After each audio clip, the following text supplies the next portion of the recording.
Good afternoon, good evening, good morning, wherever you are. I'm Scott Gordon, Senior Vice President of Global Delivery here at Vaco.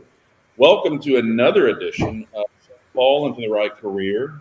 As if you look out your window, hopefully where you are, I can see the leaves falling. Before we got on, I was talking to Kristin, who will introduce herself in a second. She's in Connecticut. If she gets a lot of leaf peepers up there, so if you're not familiar with leaf peeping, you should probably Google that. But Kristin, thank you for joining me today. Can you tell us about where you are and how long you've been with Vaco and some of your current responsibilities? Certainly. So I actually live in Connecticut. I am tied to our Nashville branch, serving primarily large consulting firms, whether they're public accounting or boutique consulting firms. And some of the roles that we're currently focused on revolve around SPAC transactions, IPO readiness, finance transformation, digital transformation, and technical accounting, as well as data analytics. Yeah, that's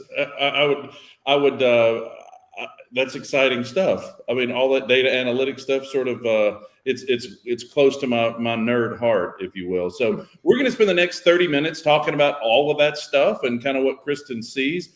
I want this to be as interactive as possible. This is an extremely interactive session. So you'll see on your screen a section to write comments and questions and things like that. And hopefully we'll get to all of those. I do want to take 10 seconds just to wish my mother a very, very happy birthday. Today is her birthday, November the 18th. So Mom, if you're watching, and I hope that you are, it's so great when you get, I'm 51 and my mom tunes into all of these. So I do want to wish her a happy birthday today. So anyway, let's get into the first question. So Kristin, tell me about some of a little bit about the companies that you're working with, without going too much into detail about the company names, of course, but tell me what types of companies you work with. Primarily large public accounting firms, as well as boutique consulting firms. So public accounting is self-explanatory, certainly. And then the boutique consulting firm specializes in taking companies through evolution. So as I alluded to earlier, SPAC transactions, IPO readiness, technology, enablement and implementation, as well as mergers and acquisitions. Got it. So can you tell me, and I think did you mention SPAC transactions? Yes. Can you explain that to me, please, if you don't mind? Sure. SPAC transactions is just another way for companies to go public quickly. So it's kind of actually one of our sister companies is helping clients with that primarily. So it's definitely a hot topic right now. And again, it's just a way to go public quickly. Got it. And I guess that folds into the IPO readiness and things like that. So how has, and this is becoming, hopefully we can talk about this less and less and less as things move forward. How has the pandemic, COVID, all of that sort of stuff, what was it like from a job requirement amount before the pandemic? And then kind of what happened, what changes did you see during the pandemic, particularly not with the amount of things that you were working on, but and post, I don't even know if it's correct to say post pandemic just yet. So What types of orders and what types of trends did you see pre, during, and then post?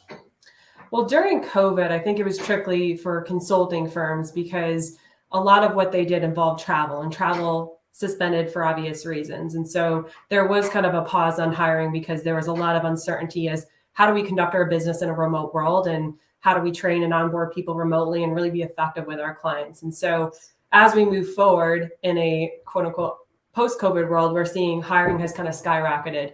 So for, as we look at why these hiring needs are occurring, a lot of it has to do with them not hiring enough in 2020. Sure. Then you look at business coming roaring back because companies are opening back up, they're growing. And then moreover, where M&A activity has picked up drastically. And then we're also in the midst of an era known as the Great Resignation. And so with all these demands comes increased hiring. So that's kind of the trend that we're seeing. And then going back to the travel component, all these consulting firms have figured out to be successful remotely. And one of our clients was actually the largest airline buyer in the US. And now that's suspended until further notice. And I don't think we're ever going to see the travel that we used to. So previously we were looking at some of these roles were 80 to 100% travel. And then now post-COVID, we're probably looking at 25 to 50%. And I think a lot of that has to do with, clients are working remotely, they're enjoying discounts and services, and then they're not necessarily wanting to open external people with open arms and coming on site because they're trying to reduce how many people have exposure to their employees. So the good news is it's giving, folks more opportunity, because folks that perhaps couldn't travel to 80 to 100%, but were wanting to do consulting now have the opportunity to do it because the travel has significantly cut back. Got it. Yeah, I heard you mention the Great Resignation, and I've read quite a bit, and I'm sure a lot of our watchers and listeners have heard about that as well. Are you, and I know that it's real, are you guys experiencing it? Are you experiencing that are you hearing that from your clients, and are you hearing that from potential consultants or people that you're looking to hire? And what are they saying? Absolutely. Both clients and candidates are very much aware of that. So it's an interesting time where typically candidates are the ones that are not so much in the driver's seat. It's usually employers, but now employers have really picked up that people are leaving. And so there's topics around how do we attract talent? How do we retain talent in this market? And then what do we do to entice people? So there's a conversation from an employer perspective. And some of the clients that we're working with now typically didn't need our help pre-COVID. But now with the volume that's on their desk, we could have a role that's released to us for one of these clients that have 100 openings apiece. And so you can imagine the volume when there's 50 roles that are released to us, anywhere up to 100 openings for each of those across the nation. So the volume that's on the desk for our clients has never been greater. And then from a candidate perspective, it's no secret that when people are leaving a job, they're getting more money, they're seeing counter offers, and the counter offers are substantial, and then the sign-on bonuses are even more substantial. So it's creating this unique market, and having been in this business for 8 years, I've never seen anything like it. Sure. So it's interesting to kind of see all this transpire. Do you see people leaving or discussing leaving with their employers? And I've been asked this before, so I'm really interested in your opinion as far as for the counteroffer piece. I've seen some people say, well, I'm going to threaten is a heavy word, but I want to discuss leaving with my employer to try to get a counteroffer. Have you seen that? Are you experiencing that? And are you passing your opinion along to these candidates when they say that? And on the flip side, are you hearing that from clients as well? Like, should I give a counteroffer, or just kind of let them go? Let's talk about that for a second. From a candidate perspective, I haven't seen too much of people talking to their employer prior to leaving. What they're doing is they are talking to them upon getting an offer, and then all of a sudden all the stops are coming out. So, when we're looking at public accounting, then say you have someone that's in audit or assurance, then all of a sudden there's an opportunity for them to move into advisory, which is what they've expressed for 2 to 3 years. So we're seeing that. I haven't seen too many people threaten to leave, but certainly that wouldn't shock me in today's market. Yeah. And then employers, certainly most of them are doing counter offers. I haven't seen too many clients that aren't offering that because they're recognizing that finding talent has never been more challenging. Right. So when you're looking at a couple of questions here, so I know that you're working on a lot of things. What's the volume of open positions that you personally, and I know that you work on a much larger team. What is the volume of requirements or in openings that you're seeing today? Just rough estimate. Hundreds. And the reason why I say that is because, so I have certain lanes that I swim in, so to speak, but it's basically the directive I've been given is keep sending people until we tell you to stop. And to date, just with one client and one segment, I've personally placed close to 50 people in that line. So the volume, that's again why we're engaged, is because the volume is so substantial that as we start to fill these positions, then you're also seeing in other areas people are resigning, and then there's internal movement. And so it's got this waterfall effect where it's truly it's hard to keep up with. But I think again, there's good things to that because we're seeing salaries go up. We're seeing more companies become more and more competitive. So amongst the madness, there is certainly some good that comes of it. But all that to say, the demand there's no signs of it slowing down. How do you manage that many open requirements by yourself? How is that possible? I mean, I think that you're the David Copperfield of recruiting. It's just this magician. And there may be other recruiters that are watching this, and there may be other candidates that are watching this that feel like that I submit my resume and it goes into a black hole and I never hear from them again. Or how do you manage that amount of openings? Well, number one, it's always about pipelining, right? So you have to check your applications daily. You have to send out messages daily, because if you take a day off, then you're behind the 8 ball. And I think right now, more so than ever, it's speed to market is critical. So the more aggressive you are on the front end, you're always pipelining and you're leveraging relationships over anything. So luckily, when I've worked with some of these clients, I'm getting unsolicited referrals because they're loving the work that they're doing. And so leading with integrity, leading with empathy, really trying to understand what's driving someone to make a move. What are we solving for?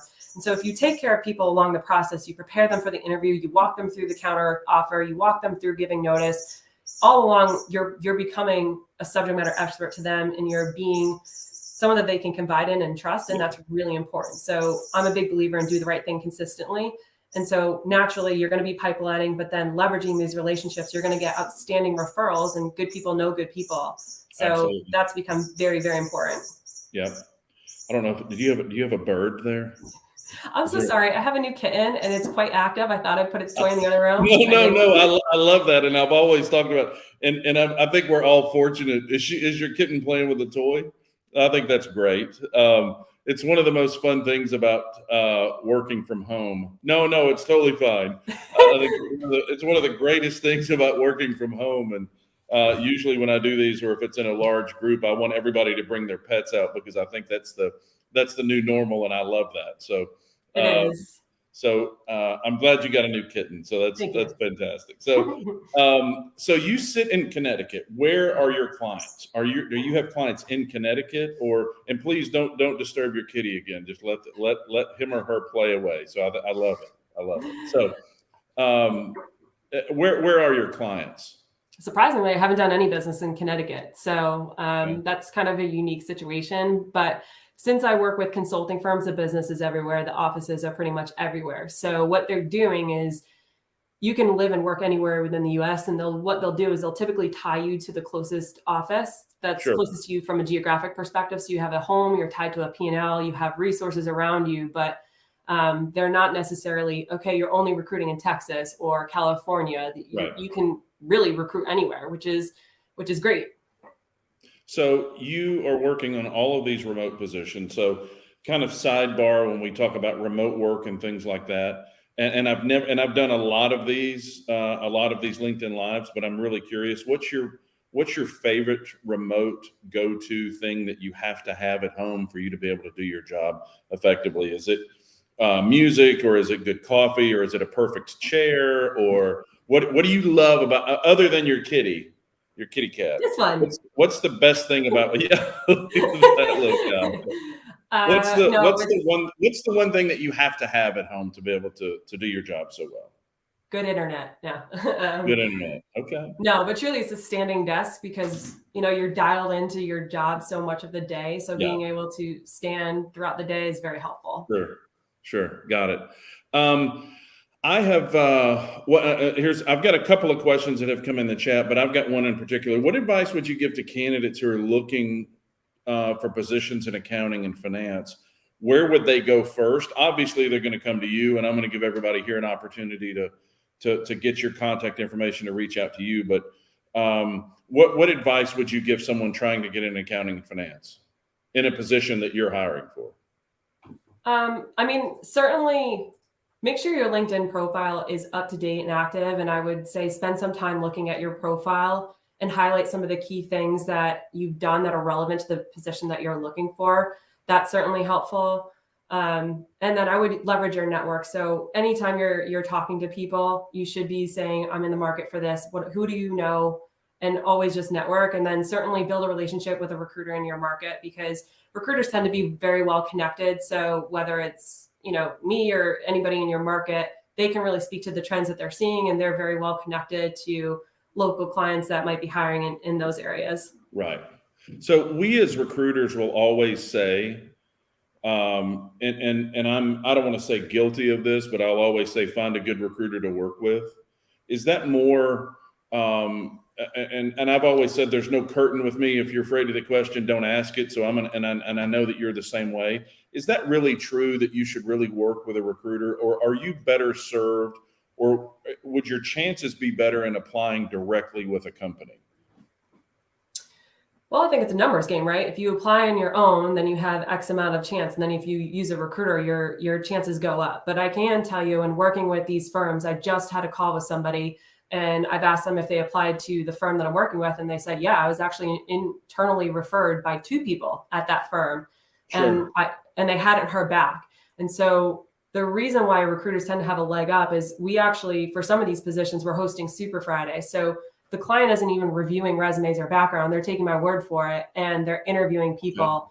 Yeah. And so what we've done is we streamline the process, because the recruiters internally are drowning. You have to imagine the volume of requisitions that they have open, the demands from hiring managers, and then they're also managing people that are leaving and so forth. And so, it's never been more important to work with a recruiter, I think, right now, because you might have the best resume, but if it's not getting seen, that's an issue. And moreover, for these firms, just one hiring manager told me that she had 300 internal referrals that hadn't been reviewed. So that's internal referrals that are essentially proven entities, right? Because you have people that know these people, they know what the job entails.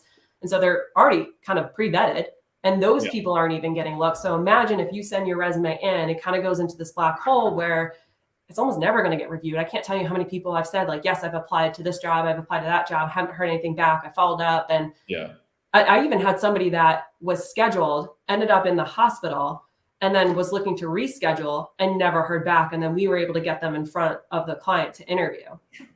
Wow, that's crazy. Someone just said in the comments, I love the silence from working from home. I think that we all work in these really busy, and in our culture, we call it a bullpen, where you've got people running around all the time. But that was probably, for me, I know, and thank you for commenting, that was probably the most difficult thing for me to get used to. And now I actually love it, the quiet from home. So I got another question from the audience. So what is the future of someone working in taxation? From what perspective? Is taxation a good field? Should they? And I don't want to answer. I don't want to ask for them. But what's the industry look like for someone that specializes in taxation? I would assume. I don't spend a ton of time recruiting it, so I certainly wouldn't pose myself as a subject matter expert. But I would say when you do tax, you do tend to get pigeonholed in tax. And so what I have seen is if you're in public accounting or, consulting firms in tax, it does make it trickier to transition out of that. Sure. But the flip side of that is not everybody has a tax background. So then if you are a subject matter expert and you're going for tax jobs, you probably are a bigger fish in a small pond. Got it. And here's another question from the audience. How is the remote work environment for back office professionals? Are clients being pickier about people working from home, specifically those that work in back office processes? Well, I think initially, yes. When COVID first started, I think everybody was pickier because there was this notion was like, I don't want to have to train. People have to be able to do that on their own, and training remotely, no one knew what end it was up. But now that we've been in this for a little while and people have streamlined the training process, I think more and more clients are being more flexible just because of the nature of the market that we're in. You're not necessarily able to check off all the boxes. So what you're screening for is someone's ability and capability to do the job, their willingness to learn, and how quickly they can pick up. So you might not get 5 out of 5 on your wish list. You might get 3 out of 5, but someone has the aptitude and willingness to do it. I have seen clients be more flexible from that perspective since we've been in this great resignation and this market for a little while now. Sure. It's crazy to see all the great pandemic. Now it's the great resignation. It's amazing. And I'm not looking forward to whatever is coming next. I just need to be the great chill for a little while just so we can, so what are the companies that are looking for and accounting and finance candidates? And can you talk about the importance of data analytics?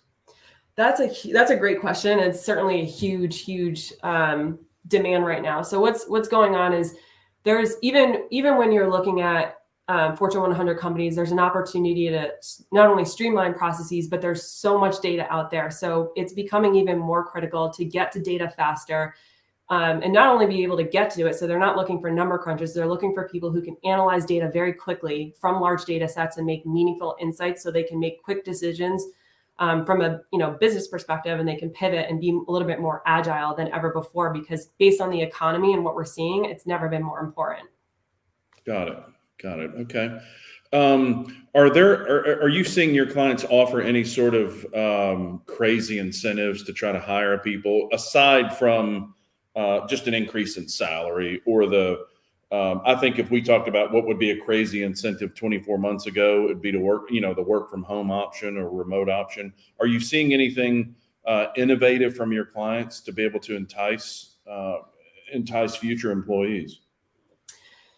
I haven't seen anything super hectic, but what I have seen is an increase in sign-on bonuses. So pretty much every offer that I'm seeing has a sign-on bonus, and then the size of it has kind of steadily gone up, which has been interesting. And then I've also seen companies start to figure out that your name recognition might not be enough in today's market. So we have to sell to a candidate and what their asks are. So for example, there have been times where I've had to connect people with a resource management team to talk about some of the engagements that they might see, or more so than ever, I've also connected people with peers in the group. So they're interviewing with people that they're managing, that they're going to be reporting directly into, perhaps a partner. But then the next ask is, well, I want to talk to a peer and get an idea of some of the engagements that I'll have exposure to, some of the tools that I'll have exposure to, get an understanding of what that training looks like. And so that's what I've seen more so now than ever, is just kind of more peer-to-peer conversations. And then perhaps, again, selling to what people want. So for example, there was one gentleman that really wanted exposure to digital transformation. Yep. And right off the bat, they put him engagements that spoke to that, as opposed to SEC work or SOX compliance, anything like that, which is part of the job and he still will see. But in order for you to attract talent, you have to kind of solve for some of their asks. Got it. Thank you. That's a great explanation there. So here's another question from the audience. What do you think about LinkedIn skill assessments? And LinkedIn has, they have these features that allow you to demonstrate your knowledge of the skills you've added on your profile by completing assessments. And I know that we're on LinkedIn Live, so and certainly we're not being sponsored by them or in any way, but are you, do you see any clients requesting LinkedIn assessments? Or if you're looking at someone's LinkedIn profile and they say that they've completed an assessment, and are you seeing that? Are you looking at those scores at all? Or is it just something that's ancillary and a nice to have? I would say more ancillary and nice to have. What we're really looking for, if we're looking for someone that needs a data analytics tool, such as a Power BI or SQL, Alteryx, anything of that nature, what I'm looking for on the profile is how have you used that tool and what is the end result? So anybody can study it and take a certification. And while that certainly has value, what their clients are looking for is experience using that tool. So if you could highlight that on your background, that's a little bit more powerful to show, okay, I have this certification, that's great, but here's how I've applied that knowledge. That's what they want to see. Got it. It's a good group today. A lot of questions coming in. What's the future path for someone working in AP? I don't really do too much with AP, but sure. I would say more I think it's very similar to anything else, right? I mean, I think there's still going to be remote, and I think digital automation is key for anything because Yeah. AP used to be very manual and very, yeah, I guess manual for lack of a better word, but even that's being automated. There's implementing tools around that to automate processes, make it more efficient, and be able to handle a higher volume. Okay, good. That's great. One last question. Is the CMA designation still not as valued as much as a CPA license? And what are your thoughts on that? I do see more and more ask for CPA, but it usually says CPA or CMA. So it's usually like if I had to rank it, CPA would be A, CMA is B. So it still holds value, but I do see CPA being asked for more than CMAs. Got it. We've been 25 minutes and have crammed a lot of information in here. And I know that the comments and questions, this is probably one of the most engaging ones that we've done so far. So kudos to you, Kristin, for that. So if someone listening or watching either today or tomorrow or next week wants to get in touch with you, what's the best way to reach you, Kristin? What's your email address? It's ksitek@vaco.com. I think LB will put that in there it is right there on the screen. So thank you, LB, for that. So I want to tell you that, and I really, really appreciate your time. Thank you for taking time out of your day. I've always said that time is one of the most valuable things that we have. And once we've spent it, we can't get it back. And you've really contributed to this time. So thank you so much. Next month, we're going to have a holiday episode of LinkedIn Live with our senior associate, Ashley Wilkinson, out of the Nashville office. And she's going to be talking to us about job searching, sort of the most difficult time for, I think, anybody looking for a position. That's the holiday season. So join us for that. Kristin, thank you so much for joining us today. Thanks to everybody that was watching for all of your questions and comments. And I will see you next month. And bye-bye to the kitty. Bye. Bye.